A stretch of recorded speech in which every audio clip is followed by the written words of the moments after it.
Second team favored to win the AFC. It's not the Bills, it's the Chiefs.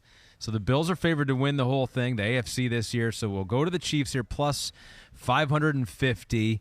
Got a lot of players you can pick from here. The homies have suggested a couple here, but Chris, let's go with yours first. It is interesting. I mean, I know I'm going to have to make Super Bowl picks at some point, but man, I'd have a hard time not picking the Chiefs still. I'm just telling you. I have too much faith in the Chiefs. I hear your Frank Clark.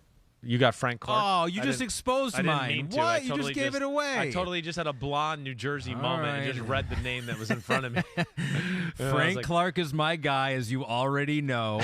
According to his teammate, Chris Jones, who will line up next to him, he's completely transformed. Lean machine, pure muscle.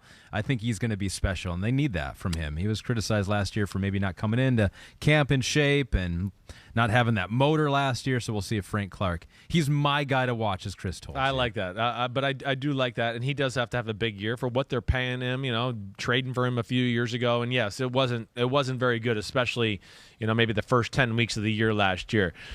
The reason I read that, and I didn't mean to, is I'm on the same wavelength as you. Yeah. I'm not going to pick him, but I do. Who's going to be the other guy across from him? That's where I want to go. Carlos Dunlap. We know they signed him, but the guy I'm going to pick is George Karlaftis, the guy they chose at the end of the first round from Purdue, who I really liked. To me, he had some Ryan Kerrigan traits about him, who's one of the best pass rushers in the history of the Washington Commander franchise. And I just look at him. I want to see him because if they can get Frank, which all sounds like he's coming back to being Frank Clark, and now you got George Karlaftis, I just go, well, now, Spags doesn't have to be so creative with blitzes and disguises and crazy shit all the time to create pressure on the quarterback. Yes. So and he was the other reason I'll say Karlaftis just because I think it was a very polarizing player in the draft process. There was tweener.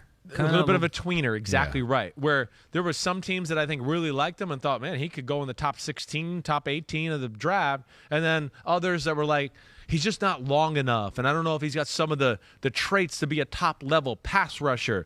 I'm the one that thinks he should have been a top 20 pick.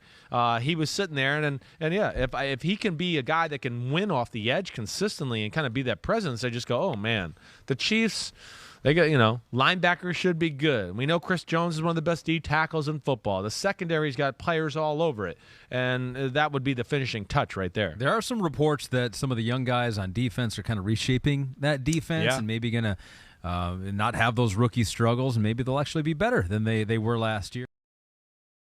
Hi, I'm Mike Tirico, and thanks for watching. Make sure to hit subscribe for the latest news and highlights from NBC Sports.